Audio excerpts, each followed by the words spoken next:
네, 그러면 이제 2020년도의 마지막 우리 수요일 성경 읽는 밤 이 모임을 함께 시작해 보도록 하겠습니다. 여러분, 오늘은 제가 말씀을 함께 나누면서요, 처음 시작할 때 제가 오늘 타이틀로 대문에 걸어둔 사진이 한 장 있습니다. 그 사진 한 장을 여러분과 함께 나눠보면서 우리의 과거와 미래에 대해서 함께 얘기를 나누는 그런 시간을 가지면서 함께 시작해보면 어떨까 생각해 봤거든요. 한번 볼까요? 사실 타이틀이 조금 가리기는 한데요. 제가 대문에 큰 나무 하나가 보이는 사진 한 장을 여러분께 함께 공유하고 싶어서 준비해 왔습니다. 이 나무가 있는 이 장소가 어디냐면요, 제가 예전에 아내와 함께 캄보디아를 갔을 때 찍었던 사진입니다.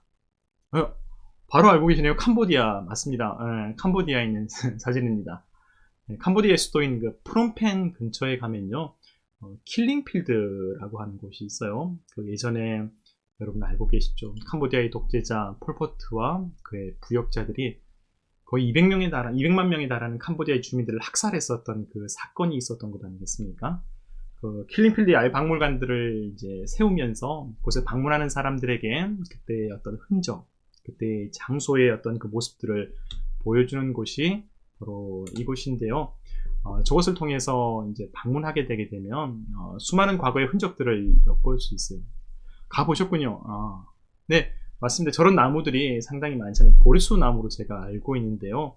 저 아까 봤던 사진의 나무의 이름은 매직트리라고 하는 이름을 붙여뒀더라고요. 그래서 나무 어떤 마법이 있길래, 어떤 사연이 있길래 매직트리라는 그런 이름을 붙였을까 했는데, 거기 가면 이제 작은 어떤 그 문구가 다 거기 기록되어 있어요.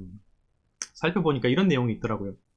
밤마다 저 나무에서 어떤 요란한 소리가 흘러나와서 그런 이름을 붙였다고 하는데, 그 소리의 정체가 뭐냐면요, 그곳에서 있었던 그 수많은 사람들의 어떤 그 비명 소리 있지 않습니까?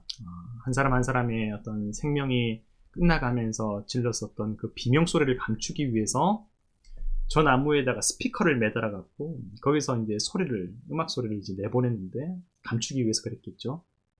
그 요란한 음악 소리를 사람들이 들으면서 밤마다 저 나무에서 무슨 소리가 들린다, 기괴한 소리가 들린다. 그래서 매직트리라는 이름을 붙였다고 합니다. 사실 이 매직이라고 하는 게 되게 어떤 좋은 의미로서의 어떤 우리의 삶을 바꾸어주는 신비한 능력으로서의 어떤 매직이라기보다는요, 되게 조금 부정적인 의미가 들어가 있겠죠. 그 요란한 음악 소리 아래로 수많은 사람들이 비명을 지르고 있고, 또 그 비명이 음악 소리 아래에 뒤덮여져 있는 그 경악스러운 현장, 그 생각을 해보면서 수많은 그 방문자들이 그곳에서 침묵하고, 또 그 가운데에서 정말 그 어떠한 다른 얘기도 할 수 없었던 그 아픔과 과거에 그 압도당했었던 그 현장들을 한번 보았는데요. 참 여러 생각을 해보게 돼요. 얼마나 많은 사람들의 눈물과 고통이 그 가운데 있었을까. 또 얼마나 많은 이들이 저 밖에도 가담했었을까. 그런 생각도 해보게 되는 거죠. 예전에 우리나라의 그 독재 정권 가운데에서도 그런 그 캄보디아의 사례를 따라서 이 정권에 반대했었던 부산과 마산 일대를 그 학살하려고 했었던 그런 시도들이 역사의 기록들을 통해서 우리에게 전달되기도 했었잖아요. 만약 그랬더라면 제가 부산이 고향인데 저는 아마 태어나지도 못했을 수도 있었겠죠.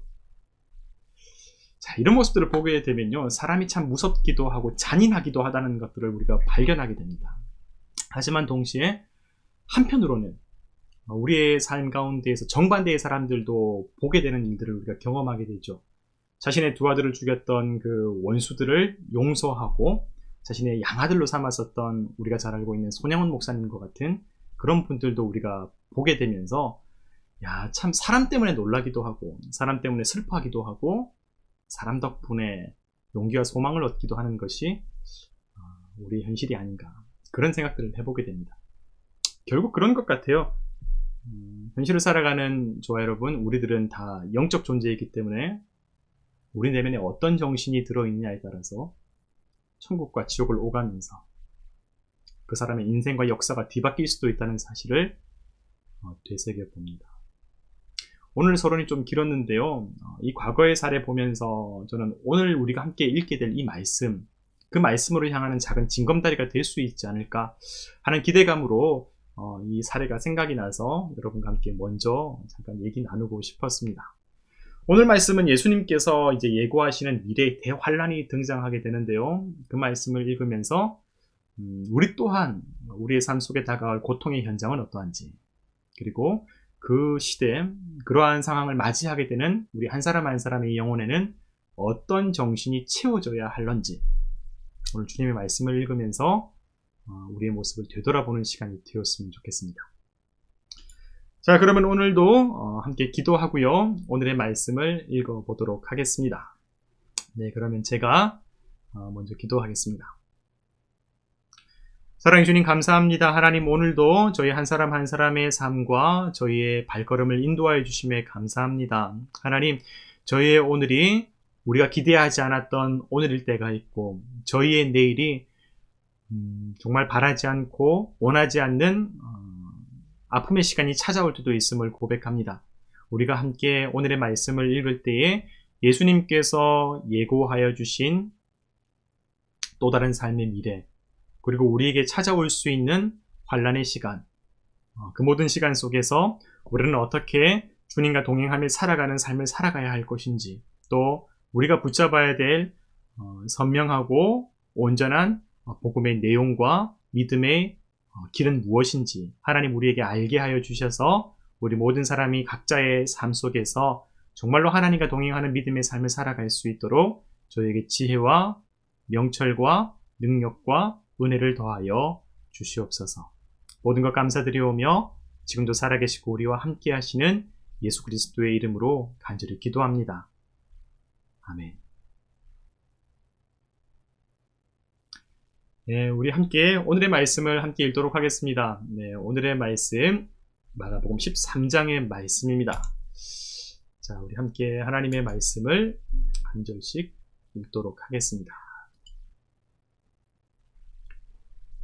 예수께서 성전에서 나가실 때에 제자 중 하나가 이르되 선생님이여 보소서, 이 돌들이 어떠하며 이 건물들이 어떠하니까? 예수께서 이르시되 내가 이 큰 건물들을 보느냐? 하나도 위에 남지 않고 다 무너뜨려지리라 하시니라. 예수께서 감람산에서 성전을 마주대하여 앉으셨을 때에 베드로와 야고보와 요한과 안드레가 조용히 묻되 우리에게 이르소서, 어느 때에 이런 일이 있겠사오며 이 모든 일이 이루어지려 할 때에 무슨 징조가 있겠사오리까? 예수께서 이르시되 너희가 사람의 미혹을 받지 않도록 주의하라. 많은 사람이 내 이름으로 와서 이르되 내가 그라하여 많은 사람을 미혹하리라. 난리와 난리의 소문을 들을 때에 두려워하지 말라. 이런 일이 있어야 하되 아직 끝은 아니니라. 민족이 민족을, 나라가 나라를 대적하여 일어나겠고 곳곳에 지진이 있으며 기근이 있으리니 이는 재난의 시작이니라. 너희는 스스로 조심하라. 사람들이 너희를 공회에 넘겨주겠고 너희를 회당에서 매질하겠으며 나로 말미암아 너희가 권력자들과 임금들 앞에 서리니 이는 그들에게 증거가 되려 함이라.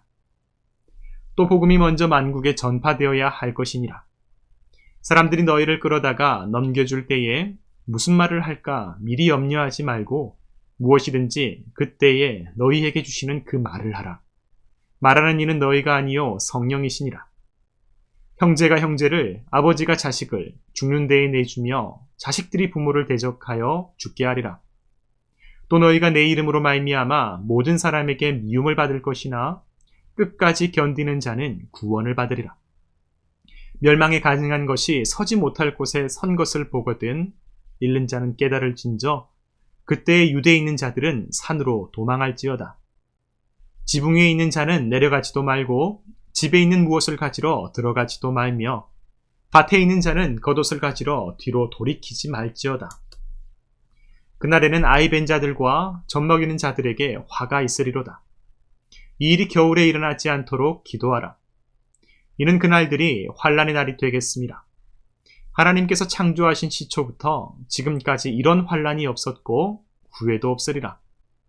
만일 주께서 그날들을 감하지 아니하셨더라면 모든 육체가 구원을 얻지 못할 것이거늘 자기가 택하신 자들을 위하여 그날들을 감하셨느니라. 그때 어떤 사람이 너희에게 말하되 보라 그리스도가 여기 있다. 보라 저기 있다 하여도 믿지 말라. 거짓 그리스도들과 거짓 선지자들이 일어나서 이적과 기사를 행하여 할 수만 있으면 택하신 자들을 미혹하려 하리라. 너희는 삼가라. 내가 모든 일을 너희에게 미리 말하였노라. 아멘. 오늘 우리에게 주신 하나님의 말씀 마가복음 13장 1절에서 23절의 말씀을 우리가 함께 읽었습니다.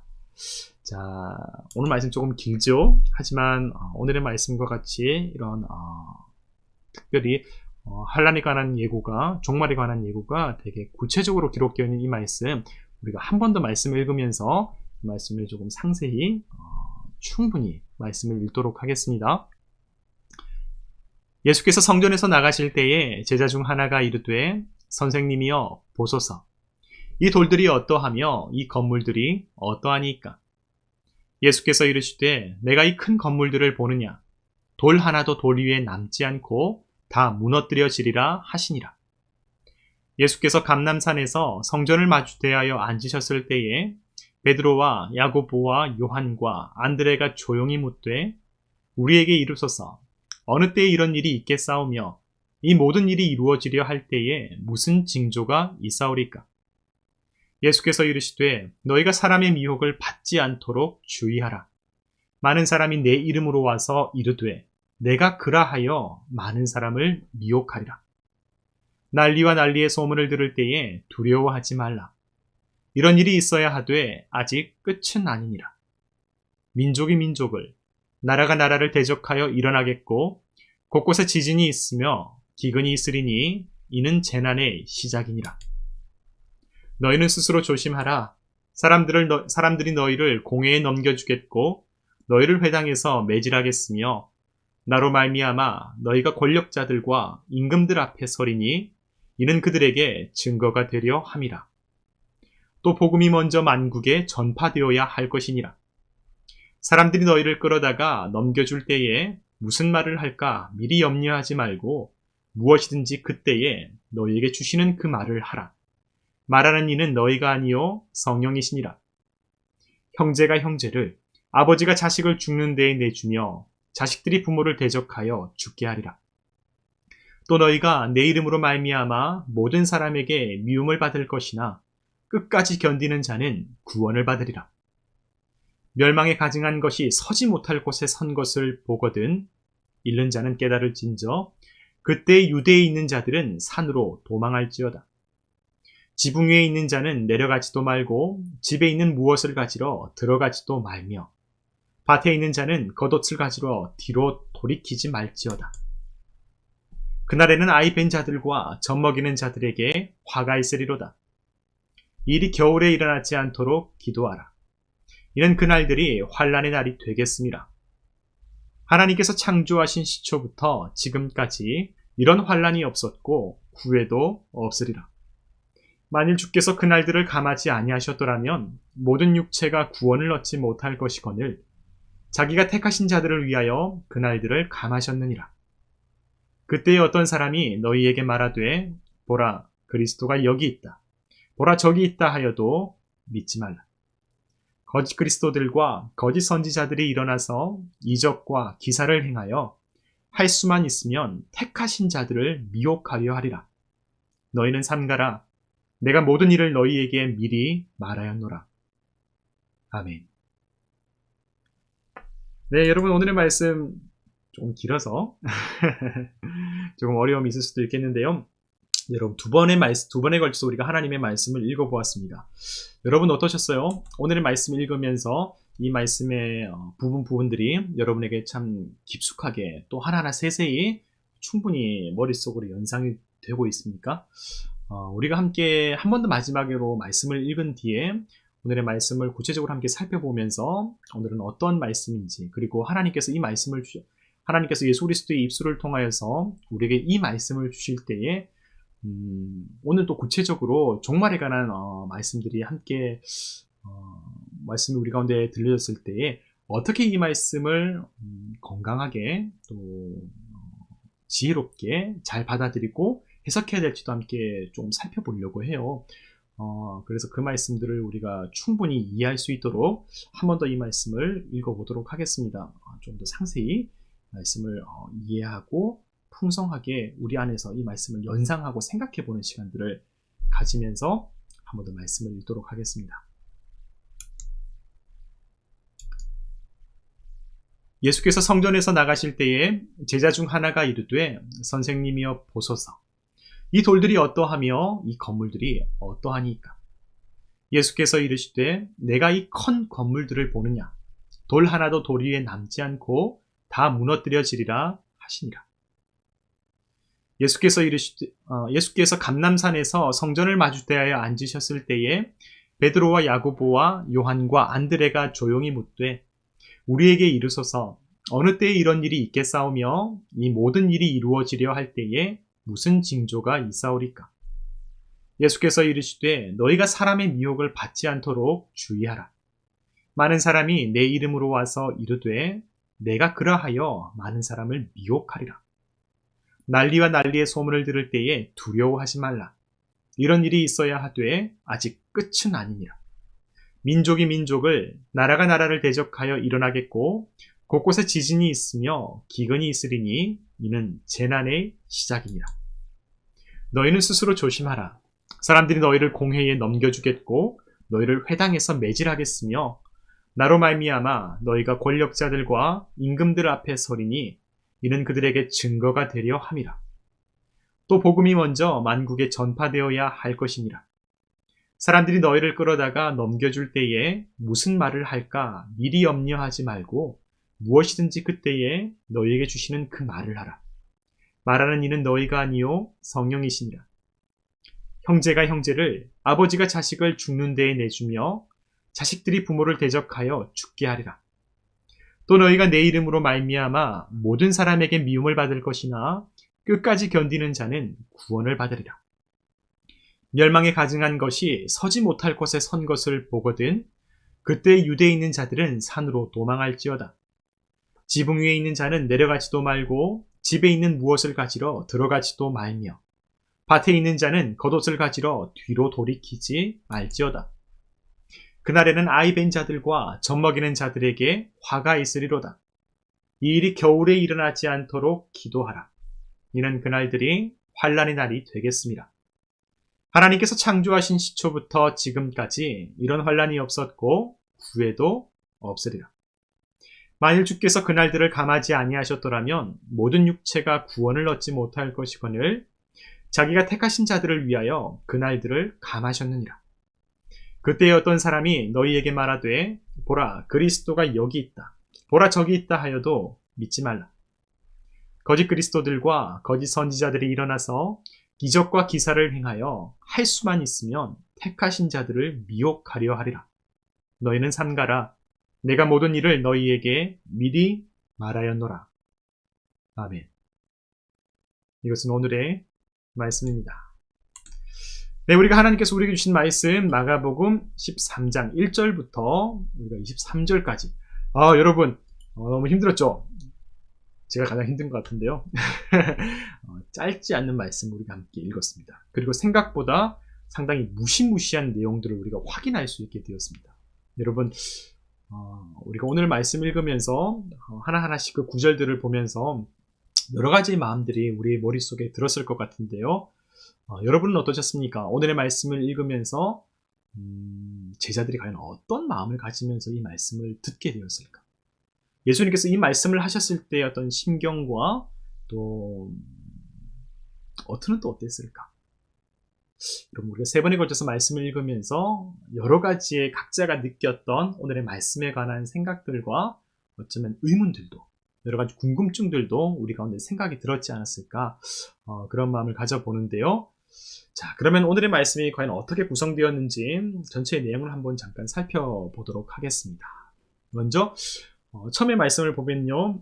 13장 1절부터 2절의 말씀은 가장 먼저 제자들의 입술을 통해서 이 하나님의 성전, 예루살렘의 성전이 앞으로 어떻게 되겠고 예수님을 통해서 성전이 무너지게 될 것을 이제 듣게 되는 장면들을 우리가 가장 먼저 보게 됩니다. 그러면서 3절과 4절에 거쳐서 앞으로 이제 이 4명의 제자들이 조용히 묻게 되는 것이죠. 예수님께 앞으로 다가올 환란의 징조가 과연 무엇인지를 물으면서 이제 구체적인 이 환란에 일어날 징조들이 그 모습들을 이제 예수님의 입술을 통해서 듣게 되는 것입니다. 자, 5절부터 19절까지의 말씀이 바로 그런 구체적인 내용들이 담겨져 있는 상황인데요. 그러면서 믿음의 사람들이 과연 어떻게 행동해야 되는지 구체적인 지침까지도 예수님께서 일러 주시게 됩니다. 그리고 마지막으로 20절부터 23절의 말씀까지는 다시 한 번 더 그때에 우리가 어떻게 믿음의 사람들이 믿음을 붙잡고 살아가야 되는지를 강력하게 경계해 주시는 그런 구체적인 말씀을 주시는 그 내용으로 오늘의 말씀이 마무리가 되는데요. 자, 오늘과 같은 이런 종류의 말씀들은요, 상당히 조심스럽고 또 신중하게 접근하면서도 그냥 흘려보낼 수 없는 좀 중요한 말씀이 아닐까 생각합니다. 말씀이 항상 우리에게 단비와 같이 찾아올 때도 있지만 또 조금 흥미롭게 우리의 마음을 조금 두근거리게 만들 때도 있지만 오늘과 같은 말씀은 조금 진지하기도 하고 아무래도 조금 우리의 마음을 무겁게 만들기도 하는 그런 본문이었죠. 자, 그러면 오늘의 말씀을 우리가 한 절씩 세세하게 살펴보기 이전에 과연 우리가 이렇게 환란에 관한 말씀, 특별히 종말론적인 말씀을 읽을 때는요, 어떠한 방식으로 또 무엇을 경계하면서 읽어야 될지 유의할 점이라고 해야 될까? 좀 도움이 되는 몇 가지의 조언들을 말씀을 드리고 우리가 함께 말씀을 읽고 해석도 해보는 시간을 가져보도록 하겠습니다. 그래서 이 시간을 통해서 사실 제가 기대하고 소망하는 바는요, 말씀 그 자체의 힘과 말씀 그 자체의 아름다움이 분명히 있지만 우리의 실제적인 어떤 신앙생활의 현실 가운데서는 그 말씀의 온전한 가치를 완전 느끼기보다는 때로는 엉뚱한 해석이나 또 우리를 혼란스럽게 만드는 성경 공부라든지 어떤 설교라든지 그런 경우들을 우리가 많이 접하지 않겠습니까? 바로 오늘의 말씀과 같이 독특한 비유나 또 이 환란에 대한 예고나 이런 미래에 대한 어떤 예고와도 같은 말씀을 우리가 읽게 되고 접하게 될 때에 특별히 더 그런 상황들을 많이 만나게 됩니다. 그리고 심지어는 우리가 주변에서 경험하게 되는 여러 가지 어떤 그 실체가 불확실한 성경 공부들이나 혹은 뭐 인터넷을 통해서 말씀의 해석들을 접하게 되는 경우에 바로 오늘과 같은 본문들이 그런 위험성들과 조금은 우려스러운 지점들을 가지게 되는데요. 그래서 제가 오늘은 여러분과 함께 더 건강하고 또 충분히 말씀의 어떤 가치와 그 의미를 파악할 수 있는 도움을 잠깐이나마 여러분께 드려보고자 합니다. 가장 먼저 오늘과 같은 말씀을 읽을 때는요, 가장 중요한 부분이 되게 쉽습니다. 어렵고 특별한 건 아니고요. 가장 기초적이고 기본적인 방식을 우리가 잊지 않았으면 좋겠어요. 무엇이냐면요, 예수님께서 말씀하신 내용들이 있잖아요. 정말 예수님께서 직접 무엇이라고 말씀하셨는지 그 내용들을 꼼꼼하게 파악하는 것이 가장 중요합니다. 그게 아니죠. 되게 막 거창하고 되게 막 특별한 얘기 같지만 그렇지 않습니다. 가장 기초적이고 기본적인 이야기입니다. 뭐냐면 예수님께서 하신 말씀이 무엇인지 그 내용과 그 뜻을 꼼꼼하게 파악하는 것이 가장 중요합니다. 제가 하나 사례를 한번 들어서 여러분과 함께 얘기를 해볼게요. 아마 여러분들도 개인적인 신앙생활을 하고 또 생활을 하면서 경험할 때가 분명히 있을 거예요. 가끔씩 길을 가다가 혹은 여러분의 집으로, 요즘은 코로나 때문에 그런 경우가 거의 적습니다. 하지만 코로나 이전의 시기 가운데 그리고 앞으로 또 그렇게 되겠죠. 수많은 불청객들이 우리를 찾아올 때가 있지 않겠습니까? 그러면서 우리에게 말을 걸어오면서 성경에 관한 얘기를 할 때에 10중 8구 종말론에 관한 말씀들이나 아니면 예수님의 비유 가운데에서 좀 여러 가지 해석이 가능한 방식의 어떤 말씀, 그 본문들 가지고 사람들을 자신들의 이야기 가운데로 끌어들이려고 하는 경우들을 우리가 많이 보게 됩니다. 그때 여러분은 어떻게 대처하셨어요? 분명히 그런 경험들이 있으시죠? 신앙생활 하면서. 그때 여러분 일관되게 나오는 패턴이 어떤 것이냐면요, 말씀을 정확하게 파악하지 않습니다. 예수님께서 하셨던 그 말씀을 분명하게 조금 또박또박, 조금 꼬치꼬치 우리가 사실 조금 예민하게 바라봐야 되는데, 그런 경우들은 사실 어떻게 말씀을 해석하고 또 얘기를 하냐면요, 대충 적당히 비스무리하게 어느 정도 비슷한 문구들이나 혹은 뭐라고 할까요? 어떤 단어들이나 여러 가지 자극적인 어떤 상황을 가지고 와서요. 뭉뚱그려서 자기에게 맞는 방식으로 오독을 한다든지 희한하게 갖다 붙이는 경우가 많이 있습니다. 저에게도 실제로 만나서 제가 목회자라든지 제가 신학생이라든지 뭐 이렇게 제가 뭐 붙여놓고 다니지 않지 않겠습니까? 그리고 그냥 겉으로 보면 제가 때로는 사실 제 아내가 했던 얘기인데 제가 신학생인지 목회자인지 잘 확인하지 못했던 그런 비주얼일 때도 있어서 지금도 크게 다르진 않지만 제가 신학생인지 목회자인지 모르고 제게 다가와서 성경에 대해서 가르쳐 주겠다고 얘기를 걸어올 때가 있었어요. 한 번은 제가 몸이 너무 아파서 감기에 걸려서 이제 혼자 결혼하기 전입니다. 10년도 전이었죠. 자취방에 혼자 살고 있을 때 보통 같으면 그냥 문을 열어주지 않는다거나 아니면 이런 얘기를 할 때 적당히 이제 다른 얘기를 하거나 아니면 제가 어떻게 돌려보내거나 이렇게 하는 방식으로 제가 응대했었는데 그때는 제가 너무 몸이 안 좋아서 적절하게 얘기를 하지 못하고 하다가 이제 저희 집안으로 2명의 사람들을 들어오게 허용해버린 일들이 있었어요. 그러면서 그분이 제 방에 들어와서 제 몸도 정말 안 좋고 진짜 이불 뒤집어 쓰고 있는 상태였는데 아직 괜찮다고 그러면서 얘기를 할 때 어떤 얘기를 했었냐면 예수님께서 왜 마가복음 11장 대단하죠? 그분들의 어떤 그 적극성과 저돌성은 웬만해서는 막아내기가 쉽지가 않습니다.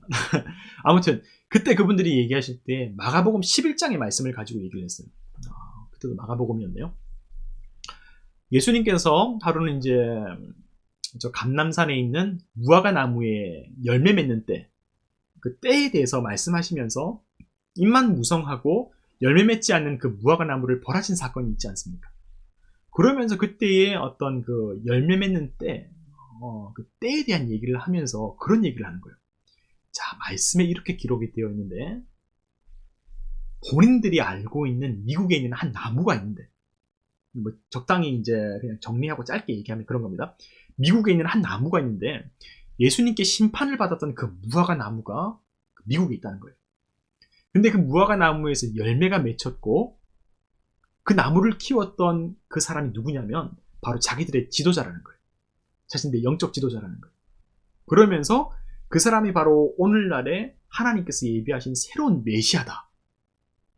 예수님의 어떤 그 심판과 저주를 생명의 부활과 어떤 소생하는 부활의 역사로 오늘날에 화답하게 된 뭐 이런 식으로 얘기를 하는 거예요. 그러니까 오늘날 그 과거의 예수님으로부터 오늘날의 새로운 예수님으로 그러면서 온갖 성경 말씀을 갖다 붙이는 거예요. 그냥 뭐 이런저런 얘기 되게 많았습니다. 근데 간단하게 좀 정리하고 줄이면 이런 방식으로 얘기를 했던 거예요. 여러분은 어떠세요? 이런 얘기를요, 아픈 사람을 붙잡아 놓고 둘이서 왔다 갔다 하면서 되게 장황하게 그럴싸하게 얘기를 하는 거예요. 그리고 그분들의 표정은 너무나 진지합니다. 여러분 그 시간 속에 휩쓸려 가게 되다면요, 그리고 단순히 그냥 전혀 정말 모르는 두 사람을 만난 것이 아니라 어느 정도 관계가 형성되어 있는, 그리고 심정적으로 정서적으로는 나와 되게 많이 교감하고 있고 또 신뢰할 만한 사람이라고 생각했던 누군가 혹은 몇 명의 사람과 그룹들이 나를 둘러싸고 그런 얘기를 하고 있게 된다면 우리는 그 가운데에서 말씀에 비슷한 구절들이 여기 나와 있고 또 듣다 보니까 그런 면도 있는 것 같네. 또 신기하네. 그럴싸하네. 이렇게 되게 되면서 말씀의 본래의 분명한 의미가 무엇인지를 온전히 이해하지 못하고 한 걸음 한 걸음씩, 한 계단 한 계단씩 엉뚱한 방식으로 우리가 나아갈 수 있다는 것을 저는 실제로 겪어보면서 이게 말도 안 되는 것 같지만 정말 이런 일이 있을까 싶지만 정말 그렇게 시도하는 사람들이 있구나라는 것들을 보게 되는 거예요. 그러면서 제가 성경 공부를 할 때나 아니면 말씀을 읽을 때나 특별히 이렇게 예민하고 또 신중한 자세가 필요한 구절들에 대해서는 우리가 정말로 건강하고 안전한 신앙생활을 위해서 진짜 말씀을 꼼꼼히 읽어야겠다. 말씀 그 자체가 무엇을 얘기하는 것인지 이 말씀을 통해서 가장 본질적으로 가장 선명하게 예수님께서 어떤 말씀을 우리에게 하고 계신지를 제대로 파악해야 되겠구나라는 생각들을 제가 가장 먼저 하게 되었습니다. 여러분, 그래서 제가 여러분과 함께 말씀을 읽을 때 오늘 이 길고 긴 본문 23절에 걸친 말씀을 제가 굴하지 않고, 저도 목이 타지만 굴하지 않고 세 번의 말씀을 결국 다 끝까지 읽었잖아요. 제가 그러면서 말씀을 분명하게 반복적으로 선명하게 제대로 읽어야 되겠구나라는 생각들을 하게 됐어요. 여러분, 그래서 좀 지루하게 말씀을 읽을지라도 너무 미워하지 마시고요. 말씀을 우리가 제대로 파악할 수 있는 그런 시간이 되었으면 좋겠습니다. 첫 번째는 예수님의 말씀을, 하나님의 말씀을 있는 그대로 꼼꼼하게 파악하는 것입니다. 네, 그리고 두 번째로요, 환란에 대한 이런 예고의 말씀, 미래에 대한 예고의 말씀은 기본적으로 두 가지의 내용으로 구성이 됩니다. 어떻게 구성이 되냐면, 환란 때에 과연 어떤 일들이 벌어지게 될 것인가, 또 환란의 상황들, 그 징조의 내용들, 그런 정보적인 내용들이 첫 번째가 등장하고요. 또 하나는 예수님께서 무엇을 우리에게 요구하시는지 구체적인 행동 지침이 함께 등장하게 됩니다. 거의 대부분의 본문 가운데서 이 두 가지의 방식으로 구성이 되게 돼요. 나머지 상황들에 관해서 어떤 설명하게 되는 어떤 때, 혹은 다른 주변적인 이야기들은 아무리 내용이 많다고 할지라도, 또 그 가운데에서 고민된다고 할지라도, 그 무엇보다도 이 두 가지를 먼저 파악하는 것이 중요합니다. 구체적으로 어떤 상황과 내용이 펼쳐지게 되는가, 또한 동시에 그때 예수님께서 우리에게 요구하시는 구체적인 행동의 지침은 무엇인가, 이 두 가지를 염두에 두고 말씀을 읽으면요, 이렇게 조금은 혼란스러울 수도 있는 본문들에 대해서 선명하게 정리하면서 이해할 수 있게 됩니다. 그러면요, 그냥 그렇구나, 그냥 그런 분위기로 흘러가게 되는구나, 이렇게 지나가면서 점점 더 수렁 속으로 빠지게 되는 그런 경우를 보게 되기도 하죠. 결국은요, 반복되게 되는 것입니다. 핵심은 환란에 관한 말씀을 통해서 엉뚱한 해석과 이야기로 격가지로 빠지지 않도록 성경의 본래의 목적과 뜻을 살필 수 있도록 분명하게 이 말씀을 파악할 수 있도록 우리가 이 중심, 초점을 잃지 말자는 얘기를 하게 되는 것이죠. 자, 그리고 마지막 세 번째로요, 이제는 환란에 관한 말씀을 어떻게 해석해야 되는지 조금은 방법론에 관련된 부분들을 여러분께 말씀을 드리도록 하겠습니다. 아마도 여러분이 신앙생활을 하면서 여러분의 어떤 영적 지도자들을 통해서 여러 가지의 방법과 접근을 제공받았을 겁니다. 말씀을 특별히 비유의 말씀을 다가가는 몇 가지의 어떤 방식들, 혹은 안전한 어떤 울타리들, 이런 부분들도 받았을 텐데요. 가장 기본적으로는요, 말씀을 읽을 때 항상 두 가지의 시점을 염두에 두시면서 오늘과 같은 말씀을 읽으시면 도움이 될 것 같습니다. 신학적인 용어로 하게 되면요, 종말론적인 시점이라고 하는데, 혹은 종말론적인 시선이라고 표현할 수 있는데요, 오늘과 같이 미래에 대한 예고, 예수님의 또 환란에 대한 예고의 말씀을 들을 때에 가장 먼저는 이 말씀이 막연한 미래만을 얘기하는 것이 아니라, 정말 아주 먼 미래, 나와 상관없는 미래만을 얘기하는 것이 아니라 지금 오늘 우리의 삶에서 벌어지고 있는 일, 지금 나에게 주시는 말씀, 그리고 지금 오늘 우리의 현장 가운데서 일어나고 있는 말씀으로 받아들이고 이해하는 자세입니다. 어떤 현장성, 오늘의 현재성, 그 부분을 잃지 않는 것이죠. 또 하나는요, 이 말씀이 지금 우리의 현실을 넘어서 정말 하나님의 역사의 마지막 날에, 우리는 알 수 없고 우리가 간섭할 수 없는 하나님께서 주도하시는 하나님의 미래, 하나님의 섭리, 하나님의 역사 속에서 일어나는 사건, 그 미래성을 함께 기억하면서 말씀을 살펴보는 것이 중요합니다. 이제 하나씩 살펴볼게 되겠지만요, 사실 말씀해 보면 이렇습니다. 사람을 미혹하는 거짓 선지자들이 등장하게 되고요, 또 여러 가지의 천재지변이 일어나게 되고, 나라와 나라가 서로 충돌하면서 우리의 삶 속에 고통이 다가오는 현실들이 벌어지게 되는데요, 이러한 현실들은요, 우리가 지금 우리의 삶에서 경험하고 있는 현재적인 사건이죠. 사실 꼭 머나먼 미래 이야기만이 아니라 인류의 역사 속에서 어쩌면 단 한 번도 빠짐없이 항상 우리의 오늘, 지금 이 순간 속에 우리 곁에 머물러 있는 사건들입니다. 게다가 정말 큰 우주적 스케일의, 어떻게 표현할까요? 전 세계에서 일어나게 되는 어떤 그 거대한 규모의 사건만이 아니라 이 현재성이라고 하는 것은 지금 나의 삶, 나의 가정, 우리가 오늘 겪고 있는 직장에서의 현실, 우리가 오늘 하루하루 겪고 살아가고 있는 우리의 일들, 그런 어떤 그 더 촘촘하게 좁혀진 우리의 현장성, 우리의 현재성, 더 나가면 어디까지 있을 수 있을까요? 내 마음 안에서도. 지금 이 순간을 살아가고 있는 나의 마음 가운데에서도 이 환란의 상황과 이 고통의 현실은 나에게 다가오고 있다는 것을, 내가 살아가고 있다는 것을 우리가 인지하면서 오늘의 말씀을 이해하고 해석하고 읽어나갈 수 있게 되겠죠. 자, 여러분, 이처럼 오늘의 말씀은 우리의 어떤 시선을 통하여서 다양한 방식으로 경험하면서 우리 가운데 살아 움직이고 있습니다. 그래서 우리는 이 종말론적인 환란과 믿음의 세계를 각자의 삶 속에서 다양한 시선 속에서 이해하고 느끼고 해석하며 살아갈 수 있게 되겠죠. 자, 이 두 가지 기억합시다. 오늘의 현재성, 바로 나의 지금 이 순간, 그리고 하나님의 역사, 나의 어떤 모든 것을 넘어서 하나님의 시간과 역사 속에 일어날 하나님의 그 미래, 하나님의 섭리, 두 가지를 기억하면서 우리 함께 오늘의 말씀을 실제로 구체적으로 읽고 또 해석해보고 또 우리가 함께 느낀 바를 함께 나누는 그런 시간들을 가져보면 어떨까 생각해 봅니다. 사실 다음 주도 계속해서 이어져 가게 돼요. 이제 예수님께서 이제 십자가의 길을 걸어가시면서 마지막 때의 앞으로의 미래들을 계속 예고하시면서 오늘로서 이 말씀이 끝나는 게 아니라 계속해서 예수님의 어떤 그런 말씀들이 우리 가운데 보여지게 됩니다. 그래서 오늘은 조금 긴 시간을 할애해서 이 기회를 통해서 우리가 더 건강하고 안전한 말씀 생활, 또 신앙 생활을 할 수 있는 데 도움이 되고자 이 시간을 가졌네요. 자, 말 나온 김에 한번 제가 이거 해봤습니다. 요즘에 이게 좋더라고요. 뭐냐면요, 세 줄 정리, 세 줄 요약. 자, 첫 번째는 좋죠. 제가 파악했어요.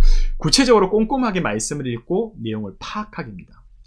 이렇게 예민한 본문일수록 또 신중하게 접근해야 될 본문일수록 더 꼼꼼하게 말씀을 읽고 내용을 파악해야 되는 것이고요. 또 한 가지는 이 환란의 상황과 구체적인 행동의 지침을 함께 파악하는, 그래서 이 초점이 흐려지지 않도록 선명하게 집중할 수 있도록 우리가 함께 말씀을 그렇게 읽는 것이 도움이 되지 않을까 합니다.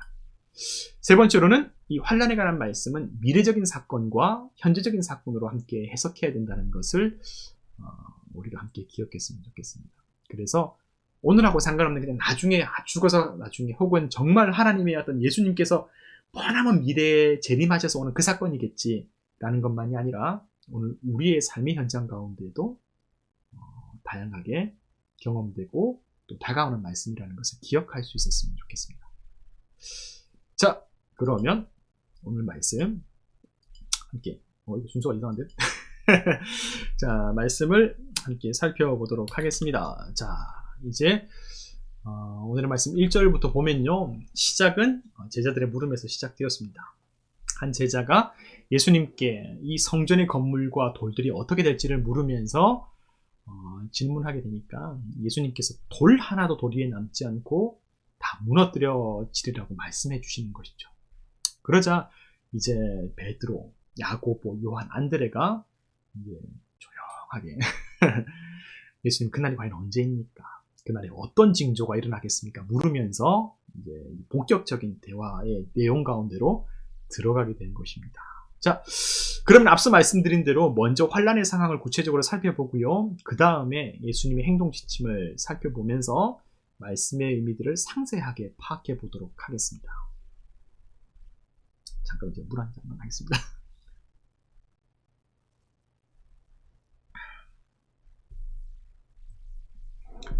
네, 가장 먼저는 5절의 말씀부터 이제 기록되는데요. 한번 잠깐 볼까요? 말씀을 보면 5절 말씀에 예수께서 이르시되 너희가 사람의 미혹을 받지 않도록 주의하라 라고 말씀하십니다. 왜냐하면 많은 사람이 내 이름으로 와서 이르되 내가 그라하여 많은 사람을 미혹하리라. 우리가 말씀을 사실 다 읽고 있어서 이 말씀의 시작과 끝을 다 알고 있죠. 오늘 말씀의 본문 가운데에서 나중에도 예수님은 또다시 반복하시면서 너희가 미혹을 받지 않도록 경계하라는 말씀을 주시는데요. 바로 오늘의 말씀 시작의 가장 처음 부분이 이렇습니다. 예수님의 이름을 빙자해서 사람들을 미혹하는 일들이 일어난다고 하는 것이죠. 자, 그러면서 그 뒤로 민족과 또 나라가 서로 싸움을 하게 되고 이 세상 가운데 지진과 기근으로 인해서 정말 고통스러운 상황, 대재난의 시기가 펼쳐진다고 말씀을 주시는 거죠. 자, 그러면서 구체적으로 어떤 상황들이 더 드러나게 되는데요. 말씀 이건 좀 봐야 되지 않을까 싶습니다. 자, 말씀을 보면 이제 9절로 넘어가게 돼서 너희는 스스로 조심하라 이렇게 어떤 행동 지침 먼저 일러주시면서 그때의 상황이 함께 언급되게 되죠. 사람들이 너희를 공회에 넘겨주겠고 너희를 회당에서 매질하겠으며 나로 말미암아 너희가 권력자들과 임금들 앞에 서리니 이는 그들에게 증거가 되려 함이라 라고 얘기를 합니다. 자, 사람들이 예수 그리스도의 제자들을 공회에 넘겨주겠고 회당에서 매질도 하겠고 그리고 예수님 때문에 나로 말미암아 권력자들과 임금들 앞에 서게 되는 그곳에서 신문당하게 되는 그 사실 억울하고 고통스러운 상황이 펼쳐질 것이라고 예고해주고 있는 것입니다. 그런 고통과 박해의 시간 속에서 형제와 형제가 부모와 자식이 서로 대적하면서 서로 죽음에 이르게 되는 일종의 그 폐륜적인 상황까지도 펼쳐진다고 얘기하는 것이죠. 그 뒤로는 멸망에 가증한 것이 서지 못할 곳에 서게 되는 상황이 오게 된다고 합니다. 말 그대로 전무후무한 고통의 날이 펼쳐진다고 말씀을 하시는데요. 자, 바로 이런 상황 가운데에서 예수님께서 제자들에게 어떻게 당부하시는지를 한번 살펴보도록 하겠습니다. 가장 먼저 처음에 5절, 6절의 말씀 가운데는 예수님께서 예수님의 이름으로 말미암아 사람들을 미혹할 때에 경계하라고 말씀하시죠. 그리고 믿는 자들이 붙잡혀서 매질을 당하고 신문당하는 억울한 상황 속에서도 11절의 말씀을 한번 보겠습니다. 이렇게 말씀하세요. 11절의 말씀을 보면 사람들이 너희를 끌어다가 넘겨줄 때에 무슨 말을 할까 미리 염려하지 말고 무엇이든지 그때에 너희에게 주시는 그 말을 하라. 말하는 이는 너희가 아니요 성령이시니라 라는 말씀을 제자들에게 하게 되시는 것이죠. 자, 이런 상황이 펼쳐졌습니다. 공회에 넘겨주겠고 회당에서 매질하겠고 권력자들 앞에서 고통스러운 신문을 당하게 되는 그 과정이 펼쳐진다고 얘기합니다. 하지만 그때에 두려워하지 말라. 두려워하지 말라. 염려하지 말라. 무엇인지 너희에게 주시는 그 말씀을 너희의 입술이 아니라 성령께서 하실 수 있도록 너에게 그 모든 시간들을 책임져 주시겠다는 말씀을 주고 계신 거죠. 여러분, 우리가 이 말씀을요 가끔씩은 딱 잘라버려서 우리가 뭐 전도할 때나 혹은 우리가 면접 볼 때나 우리가 난처한 상황에 있을 때 성령께서 우리에게 지혜를 주시고 성령께서 우리에게 능력을 주신다 라는 정도의 제한된 말씀으로 우리가 조금 활용해 보기도 합니다. 쉽게 써먹는다고 표현하기도 하죠. 그런 방식으로 말씀을 이제 축소시켜서 제한된 방식으로 얘기하기도 하는데요. 아예 완전히 틀린 것은 아니지만 오늘의 이 말씀의 어떤 이 구체적인 상황과 내용들을 미루어 보아서 제대로 이해하게 된다면 단순히 성령께서 하나님의 능력이 우리의 어휘력이라든지 우리의 어떤 말주변이라든지 우리의 말재주를 향상시켜 준다는 말씀으로 우리가 제한시켜 놓을 수 없게 되는 것이죠. 그 상황이 어떻습니까? 공회에 잡혀간다는 겁니다. 공회에 잡혀간다는 것. 회당에서 매질을 당한다고 하는 겁니다. 이 세상의 지도자들로부터 억울한 신문을 당하면서 고통스러운 신문을 당하면서 우리가 이 세상 속에서 버림받은 존재라고 하는 그 사실이 만방에 공표되고 확증되게 되는 사실이 보여지는 것이에요. 하지만 그때에도 성령께서는 우리와 함께 하시고 우리의 두려움과 고민이 아니라 우리의 염려가 아니라 하나님의 능력으로 말미암아 그 시기를 이겨나가고 돌파해낼 수 있을 것이라고 하는 하나님의 약속과 하나님의 보호하심의 그 말씀이 우리 가운데 예수님의 입술을 통해서 선언되고 있는 것이죠. 그래서 우리가 해야 될 일은 그 상황과 그 아픔과 그 고난이 분명히 우리 가운데 찾아올 수 있겠으나 우리가 그때 고민하거나 염려하는 것이 아니라 끝까지 우리를 지키시고 우리와 함께 하시는 하나님께 소망을 두면서 그 성령을 사모하면서 그날에 이를 때까지도 결코 두려워하지 않는 믿음의 삶을 살아가는 것이 우리에게 놓여있는 앞으로의 미래이며 믿음의 능력이라고 하는 것을 예수님께서 우리에게 말씀해 주고 있는 것이 되는 것이겠죠. 여러분 어떻습니까? 이 말씀을 미루어서 생각하게 된다면 우리가 몇 가지의 생각을 해볼 수 있을 것 같아요. 하나는요, 앞서가신 예수 그리스도께서 먼저 이 일을 직접 당하셨다는 사실입니다.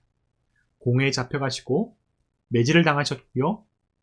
그리고 실제로 본디오 빌라도라고 하는, 그리고 헤로도 왕이라고 하는 이 세상의 권력자들 앞에서 신문을 당하셨죠. 단순히 어떤 1차원적인 고통을 넘어서서요, 예수님의 어떤 정신세계 속에서는 크나큰 배신감과 어쩌면 억울함과 예수님의 혹은 유대인의 어떤 세계관, 믿음의 세계관이 붕괴될 수 있는 상황이에요. 왜 그러냐면요, 이 공회라고 하는 곳이 어떤 곳입니까? 세상 법정이 아니거든요. 이스라엘의 가장 소중한 하나님의 말씀, 율법을 통해서 재판하는 곳이기도 하고요. 율법을 이 사내들인 공회의 공회원들이 함께 모여서 이 토라, 모세의 오경에 기록되어 있는 하나님의 율법을 오늘의 시대에 맞게 어떻게 적용하고 해석하고 판단을 내려야 될지를 결정하는 어마어마하게 중요한 곳입니다. 유대인들의 영성세계, 유대인들의 현실세계, 유대인들의 이 모든 정신과 삶의 중심이 이 공회를 통해서 회당과 각자의 삶으로 퍼져가게 되는 것이죠. 이것이 유대인들의 율법이 이 세상을 움직이고 있는 일종의 알고리즘인데, 바로 그곳에서, 그리고 회당에서 율법을 배우고 예배를 드리는 경건의 전당이잖아요. 하나님 만나는 곳이거든요. 믿음의 사람들이, 공동체원들이 모이는 곳이거든요. 거기에 붙잡혀가는 거예요, 지금. 우리가 그 일을 앞으로 예수님과 같이 먼저 그 일을 당하신 예수님처럼 우리도 당하게 된다는 것을 말씀해주고 있는 거예요. 붙잡혀가겠고 매질당하는 거예요. 친구에게, 동포에게, 소중한 동료에게 배신을 당한다는 얘기가 다 들어가 있는 거예요. 가장 선량하고 가장 정직하고 가장 공정하고 가장 아름다워야 되고 가장 거룩해야 될 그 장소가 예수 그리스도를 따르는 제자들에게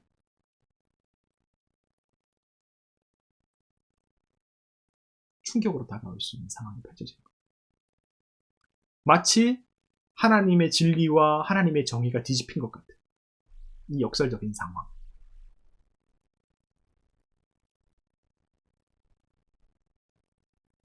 단순한 충격이 아니겠죠. 단순한 환난과 박해와 아픔이 아니겠죠. 단순한 고통이 아니겠죠.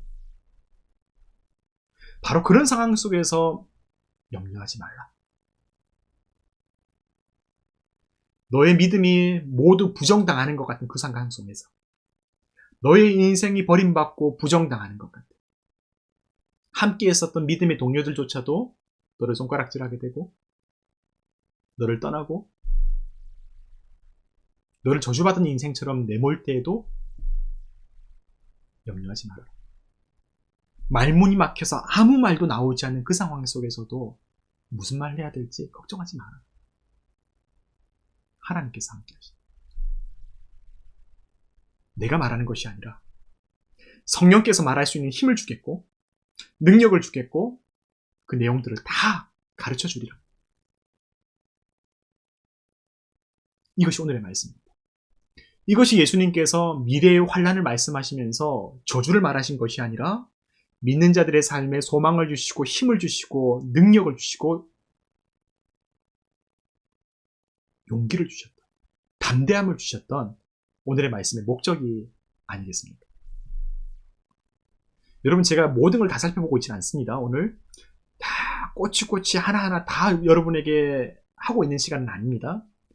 제가 오늘의 이 부분 가운데에서 중요하다고 생각되는 바로 이 장면, 이 본문에 관해서 이 말씀을 어떻게 읽어야 되고 이 말씀을 통해서 예수님의 시선이 무엇인지, 예수님의 말씀이 과연 우리의 삶을 어떠한 삶으로 인도하고 계신지를 구체적으로 함께 말씀을 읽고 해석해 보았습니다.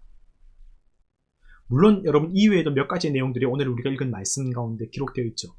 복음이 먼저 만국에 전파되어야 할 것이라는 말씀, 예수 이름으로 모든 사람에게 미움을 받겠지만 끝까지 견디는 자는 구원을 받으리라는 그 말씀. 멸망에 가증한 것이 서지 못할 곳에 선 이 충격적인 상황이 도래할 것이라는 말씀. 아이벤 자들과 젖먹이는 자들에게 화가 있을 것이라는 그 절망적인 상황에 관한 말씀. 자, 결국 이 모든 말씀들 가운데 저는 하나의 부분 가운데에서 여러분과 함께 좀 구체적으로 상세하게 살펴보게 되었는데요. 여러분, 일관되게 반복적으로 우리에게 말씀해 주시는 선명한 어떤 초점이 있다는 것을 우리가 발견할 수 있지 않겠습니까? 환란의 말씀은 우리가 믿음 가운데에서 우리에게 저주와 절망을 말씀하시기 위해서 공포 분위기를 조성한 것이 아니라는 사실입니다. 여러분, 우리가 특별히 종말론에 관한 얘기들을 특별히 앞으로 요한계시록이라든지 아니면 예수 그리스도의 재림과 어떤 환란의 때에 대한 말씀을 읽게 되게 되면요, 10중 8구 그때의 신앙의 공동체의 분위기가 어두워집니다. 불안해집니다.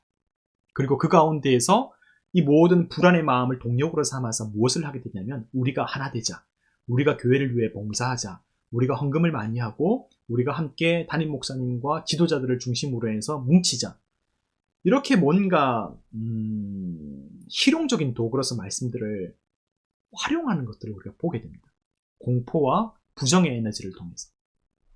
하지만 그 부분 가운데에서 분명히 어느 정도의 다소간의 유익한 지점이 아예 없다고는 말할 수 없다고 하여도, 그것보다 훨씬 더 중요한 것은 무엇이겠습니까? 오늘 예수님께서 우리에게 말씀하신 것처럼 믿는 자들에게 이 말씀을 주신 것은 가장 중요한 두 가지의 목적이 있다는 것이죠. 하나는 이 환란의 목적이 불안과 공포와 절망이 아니라 그 모든 어려움을 이기시는 하나님의 능력, 성령의 역사, 하나님의 도우심, 하나님과 동행하는 삶의 아름다움과 믿음의 귀중한 가치를 우리에게 보여주는 것이 아니겠습니까?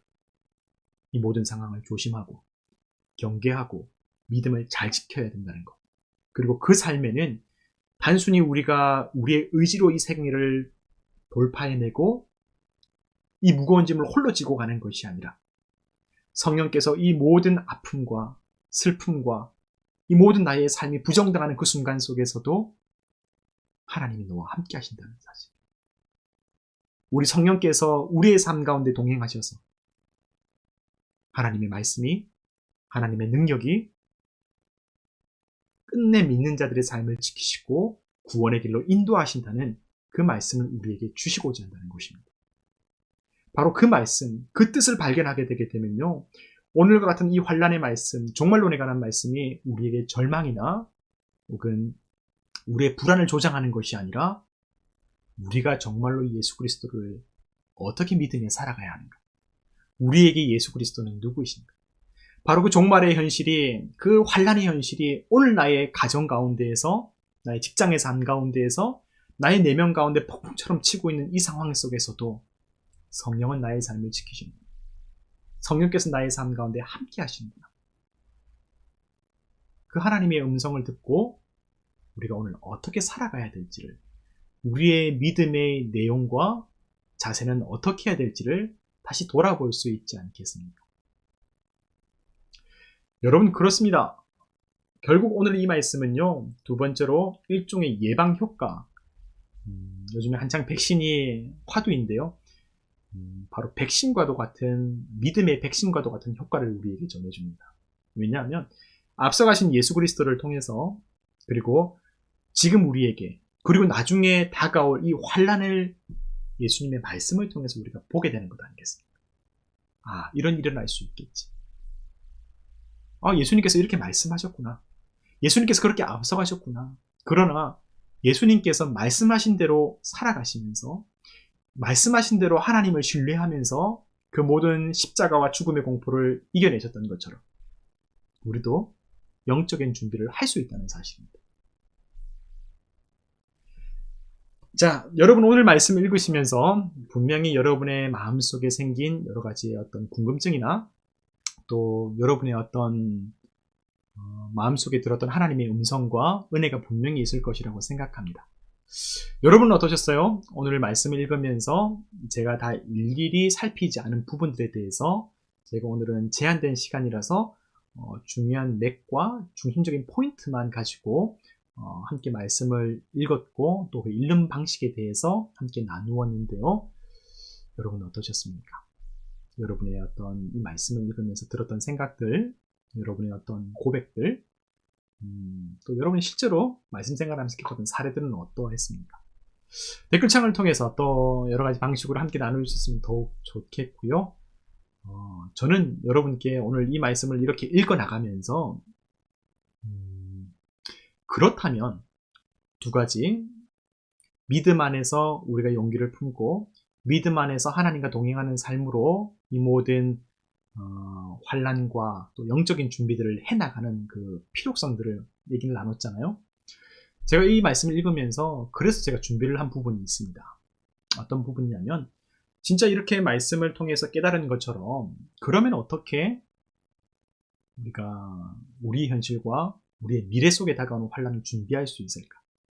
어떻게 믿음으로 대처하고 믿음으로 승리하며 살아갈 수 있을까를 기도하면서 영적인 준비를 어떻게 해야 될까를 오늘의 말씀을 이제 마무리하면서 준비를 해봤어요. 제가 세 가지로 정리해서 성경 말씀으로 준비했는데요. 한번 실제로 보고 한번 읽어볼게요. 여러분 오늘 준비를 애를 썼죠.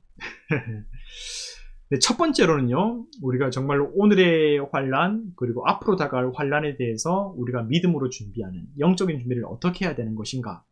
첫 번째는요, 하나님을 향한 굳은 신뢰로 우리의 신앙생활을 해 나가야 됩니다. 두 곳의 말씀을 준비해 왔는데요. 한번 읽어보도록 할게요. 고린도전서와 후서의 말씀입니다. 고린도전서 15장 58절의 말씀에 이렇습니다. 그러므로 내 사랑하는 형제들아 견고하며 흔들리지 말며 항상 주의 일에 더욱 힘쓰는 자들이 되라. 이는 너희 수고가 주 안에서 헛되지 않은 줄을 알미니라. 고린도후서 13장 5절의 말씀에는 이렇습니다. 너희는 믿음 안에 있는가? 너희 자신을 시험하고 너희 자신을 확증하라. 예수 그리스도께서 너희 안에 계신 줄을 너희가 스스로 알지 못하느냐? 그렇지 않으면 너희는 버림받은 자니라. 바로 오늘 지금 이 순간부터 우리의 삶 속에 예수 그리스도를 사랑하는 그 마음, 하나님을 향한 굳은 믿음의 마음을 가지고 견고하게 흔들리지 말며 오늘의 신앙을 살아갈 수 있는, 오늘의 삶을 살아갈 수 있는 저와 여러분이 되었으면 좋겠습니다. 이 수고가 정말로 주님 안에서 헛되지 않다는 것을 말씀을 통해서 우리의 삶을 통해서 우리가 확신해 나아가는 저와 여러분이 되었으면 좋겠네요. 두 번째로요, 흔들리지 않는 선명한 기준을 갖는 것입니다. 이런 환난과 이런 폭풍과 같은 순간이 우리 가운데 올 때에도 흔들리지 않는 견고하고 선명한 우리의 말씀의 기준을 갖는 것이죠. 신명기 말씀과 빌립보서 말씀을 제가 준비했습니다. 빌립보서 4장 8절에서 9절 말씀은 이렇게 우리에게 말씀해 주십니다. 끝으로 형제들아 무엇이든지 참되며 무엇이든지 경건하며 무엇이든지 옳으며 무엇이든지 정결하며 무엇이든지 사랑받을 만하며 무엇이든지 칭찬받을 만하며 무슨 덕이 있든지 무슨 기림이 있든지 이것들을 생각하라. 너희는 내게 배우고 받고 듣고 본 바를 행하라. 그리하면 평강의 하나님이 너희와 함께 계시리라. 아멘. 사도 바울이 빌립보 교회를 향해 주셨던 정말로 이 온 마음이 정말로 한 영혼 한 영혼을 사랑하는 마음으로 전해주었던 말씀이죠. 무엇이든지 참되며 무엇이든지 경건하며 무엇이든지 옳으며 정결하며 사랑받을 만하며 칭찬받을 만하며 우리가 배우고 받고 듣고 본 바를 정말로 행하며 살아갈 수 있는 것이죠. 자, 신명기 3장 31장 11절에서 12절의 말씀은 이렇게 우리에게 말씀하십니다. 온 이스라엘이 내 하나님 여호와 앞 그가 택하신 곳에 모일 때에 이 율법을 낭독하여 온 이스라엘에게 듣게 할지니 곧 백성의 남녀와 어린이와 내 성읍 안에 거류하는 타국인을 모으고 그들에게 듣고 배우고 내 하나님 여호와를 경외하며 이 율법의 모든 말씀을 지켜 행하게 하고, 그렇습니다. 나와 함께하는 우리의 공동체가, 나와 함께하는 친구와 이웃이 하나님의 진리의 말씀을 붙잡고 살아갈 수 있도록 권면하고 내가 먼저 실천하며 살아가는 것. 자, 마지막으로 세 번째입니다. 오늘의 말씀 가운데에서 세 번째는요, 바로 소망으로 오늘의 현재를 살아가는 것입니다. 여러분, 소망은 놓쳐서는 안 됩니다. 소망을 붙잡는 것. 로마서 12장 12절의 말씀은 우리에게 말씀하여 주시죠. 소망 중에 즐거워하며 환난 중에 참으며 기도에 항상 힘쓰며. 결국 영성은요, 영적인 준비는 반복된 습관으로 바뀌는 삶입니다. 항상 기도에 힘쓸 수 있는. 자, 히브리서 10장 23절에서 25절은 이렇게 말씀하시죠. 또 약속하신 이는 믿으시니 우리가 믿는 도리의 소망을 움직이지 말며 굳게 잡고 서로 돌아보아 사랑과 선행을 격려하며 모이기를 피하는 어떤 사람들의 습관과 같이 하지 말고 오직 권하여 그날이 가까움을 볼수록 더욱 그리하자라고 우리에게 권면해주고 있습니다. 이 소망이라고 하는 것이 단순히 우리 마음의 의지나 생각만이 아니라요, 그 소망이 있기 때문에 서로를 돌아볼 수 있고, 그 소망을 통해서 사랑과 선행을 함께 할 수 있게 되고, 또 그 소망을 함께 키울 수 있도록 나 혼자만이 아니라 함께 공동체가 마음을 같이하여 모여서 어떤 겉으로의 습관을 넘어서서 아무것도 또 없었던 우리의 일상에서 습관을 넘어서 정말로 우리의 마음을 다해서 그날이 가까워질 때까지 더욱 그렇게 실천하며 행동하며 나아갈 수 있는 그런 저와 여러분이 되면 어떨까요? 자, 여러분, 오늘의 말씀 제가 함께 사실 다 살피지는 못하였지만 구체적으로 오늘과 같은 말씀을 어떻게 우리가 읽고 우리가 말씀 생활을 해야 될지도 함께 나누었고요. 또 구체적으로 한 부분을 살피면서 하나님의 말씀이 우리에게 주신 목적과 의미가 무엇인지를 함께 살펴보았습니다. 그리고 구체적으로 이렇게 영적인 준비를 실천해 나아갈 수 있는 구체적인 방안도 말씀을 통해서 함께 나누어 보았는데요.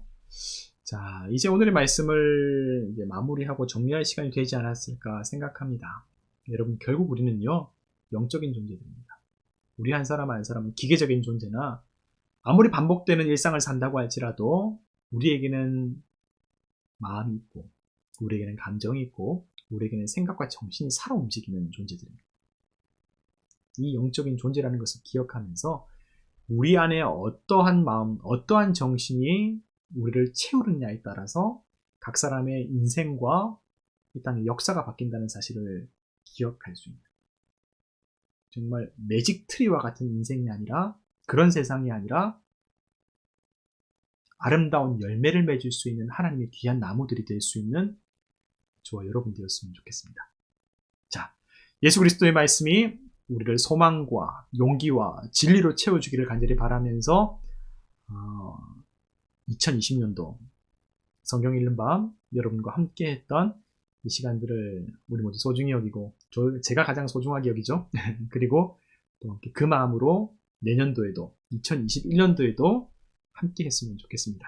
여러분, 이 시간 통해서 하나님 사랑하시는 하나님의 교회와 하나님 사시는 한 영혼들이 정말로 건강하고 소중한 생명력 넘치는 믿음의 세계 가운데 살아갈 수 있는 그 시간들이 되었으면 좋겠네요. 혹시나 또 다른 질문들이나 얘기들이 있으시면 기도 이후에 2부의 시간들을 통해서 함께 또 나누시고요. 자, 그러면 오늘 성경 읽는 밤 첫 번째 시간은 이것으로 마무리하도록 하겠습니다. 제가 기도하고요. 함께 오늘의 시간을 마무리하도록 할게요.